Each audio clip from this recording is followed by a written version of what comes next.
राधे राधे। आप सभी का स्वागत है मेरे चैनल पर। कैसे हैं आप सब, यह बताने के लिए कमेंट्स बॉक्स में श्री राधे जरूर लिखिए। तो फ्रेंड्स, आज की इस वीडियो में हम बात करेंगे खरमास के बारे में।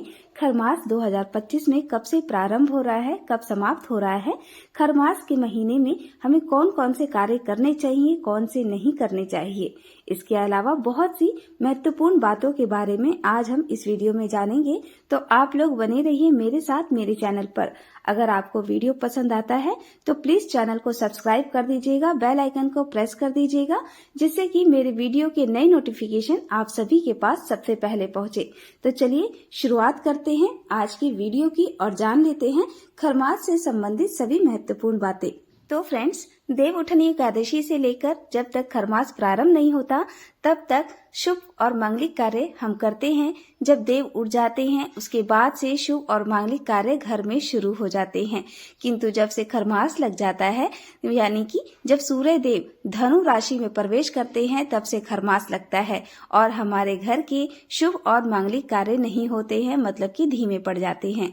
किसी भी प्रकार का अनुष्ठान, कोई भी कार्य हमारे घर के नहीं होते हैं, नए कार्य मतलब स्टार्ट नहीं होता है जब तक कि खिचड़ी का पर्व यानी कि मकर संक्रांति नहीं आ जाता। मकर संक्रांति के अगले दिन से फिर से शुभ और मांगलिक कार्य शुरू हो जाते हैं। तो खरमास में सूर्य देव खर की सवारी करते हैं। आपको मालूम है कि जो खर होता है उसकी रफ्तार कैसी होती है, यानी गधा। खर को गधा भी कहते हैं, जो कि बहुत ही उसकी चाल जो होती है वो धीमी होती है और गुरु बृहस्पति देव का प्रभाव भी कम हो जाता है, जिस वजह से हमारे शुभ और मांगलिक कार्य घर में नहीं होते हैं। तो सबसे पहले दोस्तों आपको बता दूं कि इस साल 2025 में खरमास कब से कब तक है।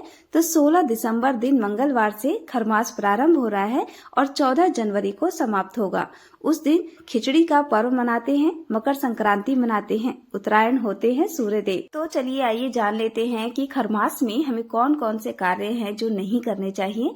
शादी, जनेऊ, मुंडन, लड़का देखने जाना, लड़की देखने जाना, कुंडली मिलाना, यानी शादी विवाह से संबंधित कोई भी हमें काम नहीं करना चाहिए। आपको पंडित जी से दिन भी नहीं दिखलाना चाहिए। खरमास के बाद भी आप लोग दिन दिखलाइएगा शादी वगैरह के लिए। तो खरमास में हमें शादी से संबंधित कोई भी काम नहीं करना है। शादी विवाह के लिए शॉपिंग भी, खरीदारी भी आप लोग नहीं कीजिएगा।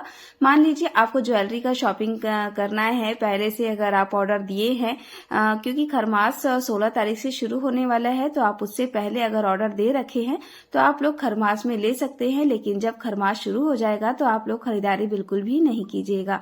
ऑर्डर दे दिए हैं तो खरीद कर आप ले आइएगा, और मान लीजिए अभी ऑर्डर नहीं दिए हैं तो खरमास में आप लोग ऑर्डर भी मत दीजिएगा। और शादी विवाह के लिए हमें कपड़े की भी खरीदारी नहीं करनी चाहिए। कहीं कहीं क्या होता है कि खरमास से पहले ही कोई काम जैसे चल रहा होता है तो वो अपना काम हम स्टार्ट कर सकते हैं, लेकिन खरमास में हमें अपना कोई भी नया काम नहीं करना होता है।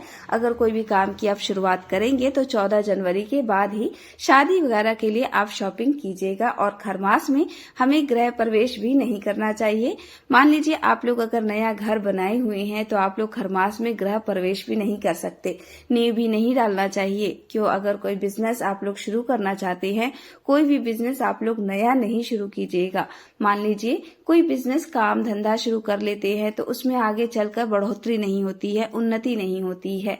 तो आप लोग जब खरमास खत्म हो जाएगा, समाप्त हो जाएगा, उसके बाद ही आप लोग जो भी नया काम करना चाहते हैं वह कर सकते हैं। सोना चांदी खरीदना चाहते हैं, मान लीजिए मंगलसूत्र खरीदना चाहते हैं, पायल बिछुआ कोई भी अगर खरीदारी करना चाहते हैं तो आप लोग अपने लिए भी नहीं खरीदिएगा। शादी विवाह के लिए भी हमें नहीं खरीदना चाहिए।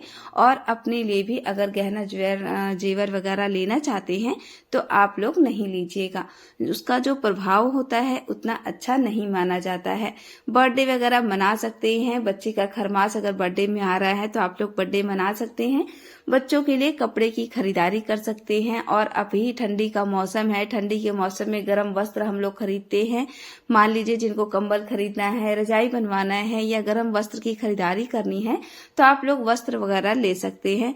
जो जरूरत है कपड़े का वो हम ले ही सकते हैं, लेकिन जो सोना चांदी जैसे शादी विवाह से संबंधित कोई भी खरीदारी है, सिंदूरा लेना है जिसे सिन्होरा भी कहते हैं, ये सब चीजें आप मत लीजिएगा। खरमास में आप लोग बच्चे का छठिहार भी मना सकते हैं, सतैसा भी मना सकते हैं। अगर कोई नया व्रत आप लोग शुरू करना चाहते हैं तो आप लोग नया व्रत नहीं शुरू करें। वैसे पौष महीने में कोई भी नया व्रत हम शुरू नहीं करते हैं। जब माघ महीना आ जाएगा, वैसे हर व्रत हमें प्रयास करना चाहिए कि हम अगहन महीने से उठा ले, जिसे मार्गशीर्ष महीना भी कहा जाता है। तो मान लीजिए आप लोग अगर अगहन महीने से व्रत नहीं उठा पाए हैं तो आप लोग पौष महीने में व्रत नहीं उठाइएगा। माघ महीने से हर व्रत को उठा सकते हैं। जिनको बृहस्पतिवार का व्रत करना है वह भी माघ महीने से उठा सकते हैं। जो मंगलवार का व्रत करना चाहते हैं वह भी व्रत को उठा सकते हैं। तो आप लोग कभी भी खरमास में यानी पौष महीने में कोई भी व्रत नहीं उठाइएगा और व्रत का उद्यापन भी हमें नहीं करना चाहिए। आप एक दो व्रत ज्यादा कर लीजिएगा, लेकिन हमें खरमास में व्रत का उद्यापन भी नहीं करना चाहिए। और खरमास में हम पूजा पाठ कर सकते हैं और खरमास में हम सूर्य भगवान की पूजा अवश्य करनी चाहिए। सूर्य भगवान की पूजा करने से हमारे जीवन में तरक्की होती है, उन्नति होती है और हमारा स्वास्थ्य भी अच्छा रहता है। सूर्य नारायण भगवान को जल चढ़ाने के लिए अगर आपके पास गंगा जल है तो 2-4 बूंद गंगा जल डाल लीजिए। तांबे के पात्र में थोड़ा सा रोली, फूल, अक्षत और ये चंदन वगैरह हो गया, ये सब लेके आप सूर्य नारायण भगवान को ओम नमो सूर्य देवाय कहते हुए प्रतिदिन सुबह के समय, चाहे ठंडी हो या गर्मी, आप जल चढ़ाइए। सूर्य भगवान को जल चढ़ाने से हमारे हर मनोकामना पूर्ण भी होती है और हमारे जीवन में तरक्की के रास्ते भी खुलते हैं। और 7 परिक्रमा आप लोग जरूर कीजिएगा। और आपको पौष महीने में यानी खरमास में प्रतिदिन सूर्य भगवान को जल चढ़ाना है। अभी ठंडी का मौसम है तो ठंडी के मौसम में मान लीजिए कभी कभी कुहासा की वजह से सूर्य भगवान आपको नहीं दिखाई देते हैं, फिर भी आपको सुबह में जल चढ़ाना है। तो आप लोग यही सब सामग्री डालकर प्रतिदिन सूर्य भगवान को जल चढ़ाइएगा, विष्णु भगवान का पूजन करिएगा और साथ में जितने भी देवी देवता है उनका पूजन कीजिएगा। मंदिर जाना चाहते हैं तो आप लोग प्रतिदिन मंदिर जाकर भी पूजा कर सकते हैं। खरमास में हम लोग वस्त्र खरीदते हैं तो मान लीजिए जिनको अगर 1 जनवरी के लिए, नया साल के लिए खरीदारी करनी है तो आप लोग वस्त्र खरीद लीजिएगा और 16 तारीख से पहले खरीद लिए हैं तो बहुत ही अच्छी बात है। और खरमास में हमें तीर्थ वगैरह के लिए भी नहीं कहीं जाना चाहिए। हमें कोई भी अपना नया काम, शुभ काम खरमास में नहीं करना है। और इसके अलावा आप जो भी अपने लिए श्रृंगार की सामग्री या कुछ साड़ी कपड़ा वगैरह आप खरीदती हैं तो माता पार्वती से स्पर्श करा दीजिएगा। इससे जो भी इसका प्रभाव रहता है वह खत्म हो जाता है। तो आप लोग अगर नया साल में, बहुत से लोग हैं जो नए साल में नई साड़ी पहनते हैं, नई चूड़ी लहठी पहनते हैं, तो मान लीजिए आप लोग खरीदना चाहते हैं तो खरमास में खरीद लीजिएगा। माता पार्वती को स्पर्श कराकर आप पहन सकते हैं। सिर्फ हमें मंगलसूत्र, पायल, बिछुआ यानी सोना चांदी नहीं खरीदना है। और शादी के लिए मान लीजिए आप लोग खरीदारी करना चाहते हैं वर वधू के लिए, तो आप लोग शादी के लिए खरीदारी मत कीजिएगा। अपने लिए जो कुछ भी यह सब खरीदना चाहते हैं खरीद सकते हैं, लेकिन शादी विवाह के लिए हमें कोई भी खरीदारी, शॉपिंग वगैरह नहीं करनी है।